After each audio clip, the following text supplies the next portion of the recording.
Question number 31. A transparent liquid film of refractive index 1.5 coats outside a glass lens of higher refractive index. Okay, so you have, this is your glass lens and you have a thin film coating over here. Okay, this refractive index of this one is 1.5 and this one, what is it given? Outside of a glass lens. So this refractive index is not given. Of a higher refractive index, which means what? N should be higher. Okay, so when this is given, N should be greater than 1.5, which means this is your rarer medium, this is your denser medium. First thing that you should know. Then the liquid film is used to eliminate reflection from the lens. Liquid film is used to eliminate reflection, which means a ray of light will come here, which will get inside it and it will produce refraction here. But a part of this light can come outside here and can also go like this here. And one more ray can come here, will get interfered over here. Okay, so as a result of it, you can get a bright fringe, you can get a dark fringe, anything can happen. But the question here is, it says that, okay, there should not be any reflection, which means what? Even though there is a reflection, you should not be able to observe it, which means what? Which tells you that this should be a dark fringe here. That's what is the question. Okay, there should be a destructive interference. Okay, this is how you need to coin your problem. Right, now what is the question? What is the minimum thickness of the film? What is this thickness of the film? Let the thickness of the film be D.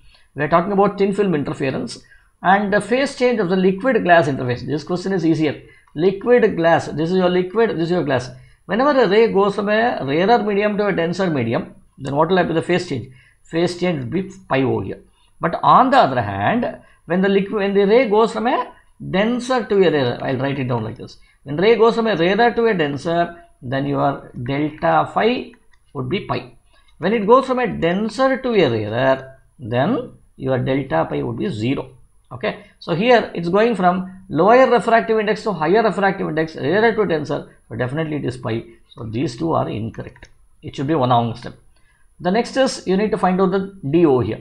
For destructive interference, we know in a thin film interference we have the formula given by 2d lambda is equal to m times, 2dn is equal to m times lambda, right, where n is nothing but the refractive index.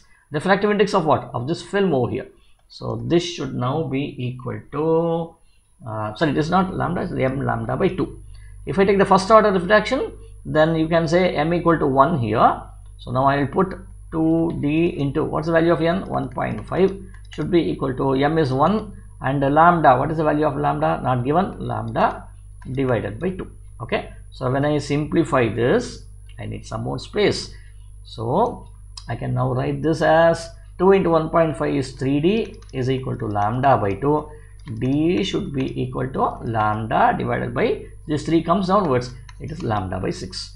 Thus the answer is D, which is lambda by 6, and this is pi over here. See, because here it is lambda by 3, so D is the right answer.